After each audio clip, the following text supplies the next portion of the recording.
I'm going to show you some cat-cows, hip circles and child shape options. Come and join me when you're ready. Perhaps grabbing a blanket or a small cushion to pad your knees if you've got sensitive knees or a thin mat. Come on onto all fours into your 4-point kneel or tabletop as you might hear it being called. If you're unsure of your tabletop, I've created a short video on that so you can have a look before trying this one out.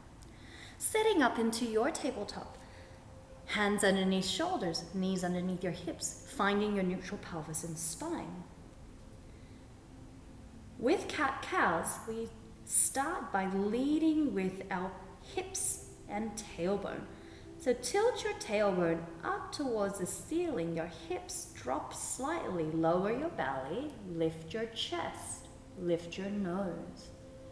Leading from your tailbone and hips once again, tuck through your hips, tailbone comes down, feel rounding into your back, separate your shoulder blades, let your head come towards the floor. Eye gaze towards your thighs. Inhale, leading from your tailbone, rounding up. Exhale, tuck through tailbone, round, dome into your upper back. Eye gaze lowers. Keep going at your own pace, synchronizing your breath with your movement. And you choose how much you move. And see if you can notice if any areas of your back feel like they don't really want to move one vertebra at a time. Maybe some areas feel like it's a little bit stuck. How does this feel? Keep pushing away from your hands. Spread your finger pads wide. Try not to flare your ribs at the bottom. You can continue with this as long as you like. Otherwise, let's come into hip circles. So finding your neutral pelvis and spine. Tailbone to crown of head really long, pushing the floor away. Try not to lock your elbows, keeping them a little bit soft.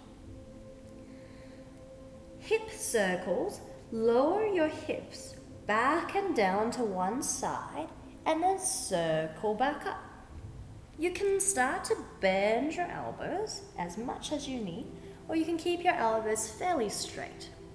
Notice how the outer hip feels when you come down to one side. Take your time moving. Keep spreading your finger pads out, pressing firmly, especially into your index and thumb. The center of your palm is not completely flat. Imagine your hands are like suction cups. If you're doing hip circles, you can try reverse these circles. And some other options you could choose to take are belly rolls, or even if you're on the computer a lot, instead of full hip circles, you can rock side to side and turn your fingers in different directions. This will work on wrist flexibility. You can even turn your fingers forwards and backwards in different directions. You can do one side at a time, rocking. So really starting to find options that feel right for you.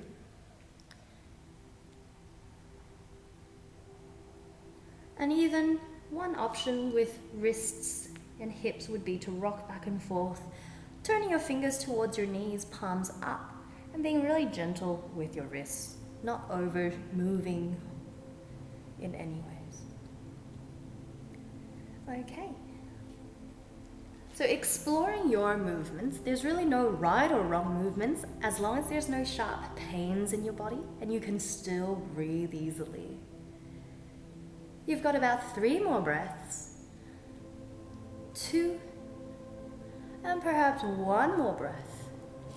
And then finding your child shape. What does that look like? It might not look exactly the same, and that's okay. We all have different bodies. But taking your big toes to touch. Option knees wide to start with, and sitting your hips back towards your heels. Doesn't matter if they don't touch. Perhaps your arms stay long in front and your forehead comes to the ground. You can choose an active child's shape by pressing into your palms, activating your arms, or a more passive child's shape. Checking into your hips and knees. Do you need to adjust wider or bring them in a little bit closer? Here we're in this wide-legged child's shape. Checking that you've got space to breathe for your belly, that your spine is comfortable. And if you need support for your forehead and neck, you can have your hands under your forehead or a stacking pillow underneath, really taking any options with your arms. Sometimes if your wrists get sore during practice, you can even do what we call spider hands or cupcake hands, lifting onto your fingertips, wrists high, and feeling your shoulder blades activate. So this is one variation of child's shape.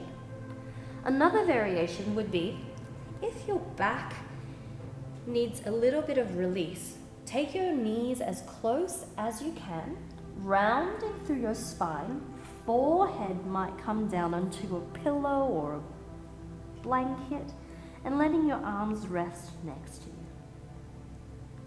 This is child's shape with knees close together. Your spine is more rounded here. How does this feel? Checking that there's no pressure in your neck.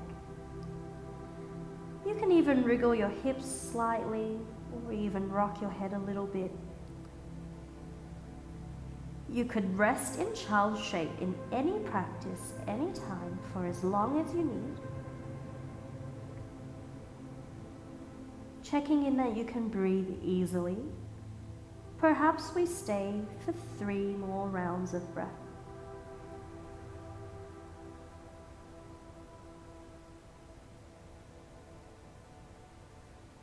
Maybe a deep sigh out, in through nose, out through mouth.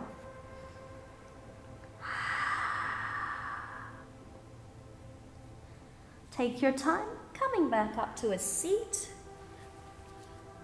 So if you're joining us for any practices, whether it's in the studio or online, remember you always have options in cat-cows, hip circles, or child shape.